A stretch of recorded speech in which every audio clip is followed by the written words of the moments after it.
When the National Sports Governance Bill was being tabled in the Lok Sabha, there was plenty of anticipation that maybe now there will be a structure that all sporting federations, the national sporting federations, will come under certain ambits and structures.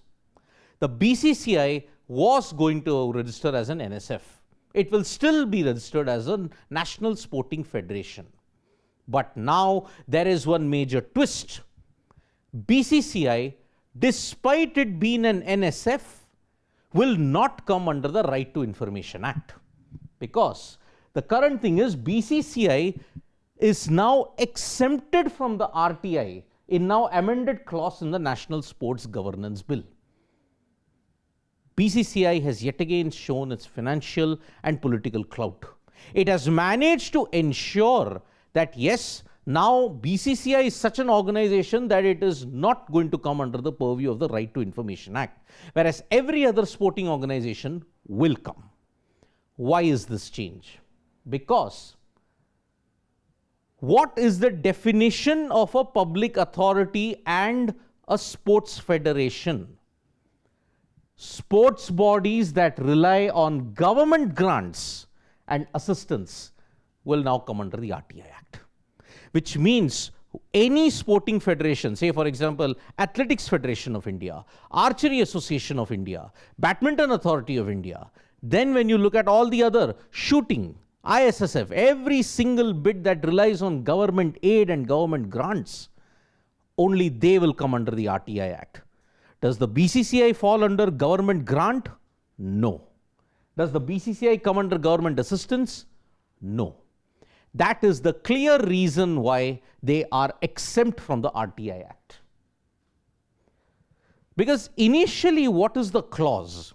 Clause 15, number 2 in the National Sports Governance Bill had stated, recognized sports organizations shall be considered public authority under RTI with respect to functions, duties and powers. The key word here is public authority. Recognized sports organizations shall be considered public authority under RTI. But now the very definition of a public authority has changed, because public authority is an entity that relies on government funds or assistance. Anything that involves public money will come under RTI. In one simple stroke, the amendment now is that any entity that relies on government will come under RTI. BCCI doesn't come under that ambit, and it fulfills their long-standing demand that why BCCI will not come under the ambit of the RTI, because BCCI's primary opposition to coming under the RTI, Right to Information Act, was BCCI operations are entirely independent of government subsidies, and hence it should not be forced into transparency obligations meant for publicly funded bodies. So they argue that since we don't get any kind of government assistance or grants, we should not be subject to their transparency obligations. But there is a big 180-degree twist here, because if they are entirely independent of government subsidies,